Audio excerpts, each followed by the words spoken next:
Hey everyone, it's Raj from 3CB Performance, back at it again with Laker Film Room. Welcome to part 2 of my deep dive into the injury history and health of the now officially minted Laker superstar Anthony Davis. In part 1, I detailed his injury history, including the types of injuries and trends over time. This video builds on that foundation to examine how AD can reduce his injury risk moving forward, focusing on 3 key things. Harkening back to the first video, I consolidated AD's injury types by body region. For the purposes of injury risk, we can break that down even further by looking at the specific types of injuries. In his case, the majority of his upper body injuries have been impact and contact injuries, whereas the majority of his lower body injuries have been muscular in nature, muscle strains, and residual soreness. This distinction is key because it informs you how to go about reducing that injury risk and injuries moving forward. When it comes to his upper body, especially with AD's history of shoulder injuries, one major key is working on the strength and endurance of the entire shoulder complex, which includes the scapula, shoulder blade, the shoulder itself, and all the muscles surrounding it, over 10 in total. The shoulder joint is particularly vulnerable to impact injuries in basketball because it's an extremely mobile joint. It has the highest range of motion of any joint in the body, which means it has to rely more on muscles for shock absorption, and basketball involves constantly moving it near its end range, such as on a jumper, rebounding, reaching out to the side for deflection, and so on. To that point, AD and his trainer Mike Guevara have been working on shoulder strength and stability. Another key for AD's upper body health, and this actually applies to overall body function, is core and stability work. The core and hips are the foundation of movement. There's a saying that goes, quote unquote, proximal stability for distal mobility, meaning the more stable your base, the more effective your limbs are. I compare it to building a house. The more sturdy the foundation, the more you can build on top of it effectively. AD's off-season program includes a focus on shoulder and core strength through combined total body movements that also challenge his coordination and movement systems.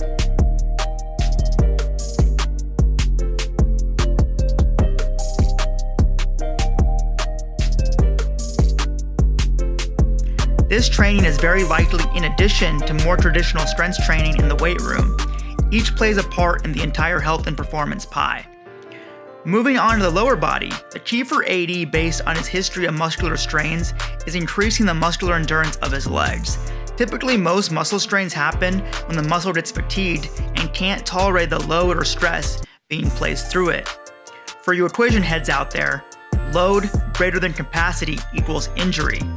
If you think of muscle capacity like a bucket and load like drops of water, there's a certain amount of drops you can put into it until that bucket is overwhelmed and begins to overflow. Focusing on lower body muscular endurance and strength is like increasing the size of the bucket so you can put in more drops of water without it overflowing. Smart lower body training methodically builds up the capacity of the muscles, which gives AD more margin for injury, resilience, and recovery.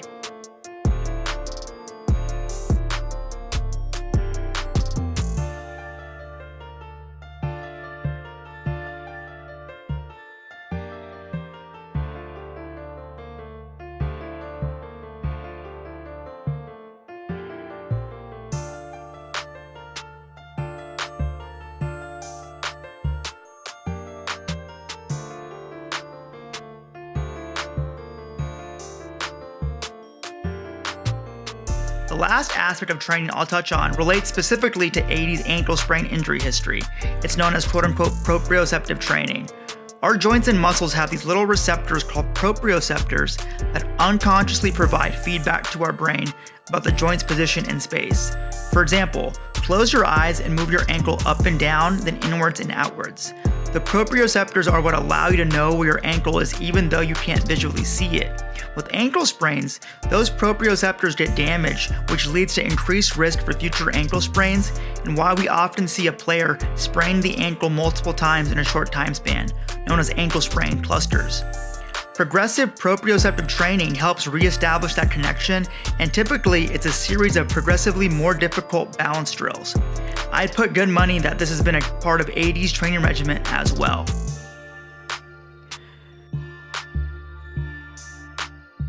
The reality for AD as a superstar in the league is that he's often faced with risk-reward scenarios and calculations he has to make.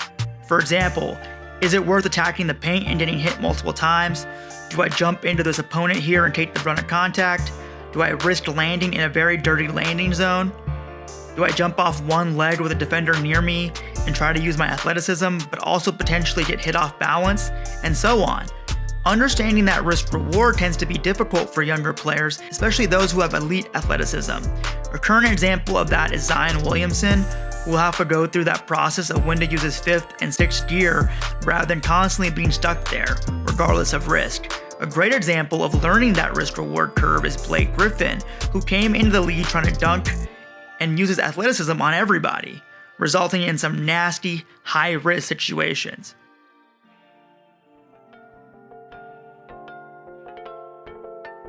However, he's now much better at reading those situations and using that athleticism in spurts when it's most needed and most effective. It's been critical for his health, and AD falls into that same category as well. He has to continue to fine-tune that calculation process rather than expose himself to unnecessarily precarious situations. That being said, AD also has one huge thing going for him when it comes to this season and beyond. AD has always been the bona fide number 1 during his tenure with the Pelicans. Defense is game planned specifically for him, and he has 3 to 4 sets of eyes on him at all times, ready to help. That not only means he's playing in tighter quarters with more risk for injury, but also it's really tiring to always be that number 1 option. LeBron significantly alleviates both of these factors.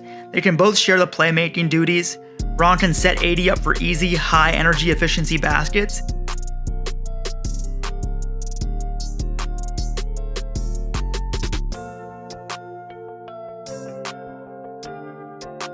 and LeBron has tremendous gravity on a defense, opening up more space for AD to play in, which means less injury risk, specifically for contact injuries. It's a relationship that will be a boon for both players and critical in AD reducing his injury risk and staying healthy. That's a wrap for this video. Thanks for watching. My goal is to provide you with in-depth, evidence-based, narrative-free analysis. You can always find me on IG and Twitter at 3CB Performance, along with my own YouTube channel where I deep dive into player injuries of all shapes and sizes. Make sure to sub to that channel, along with subbing to this one and following LFR on all social media. 3CB out.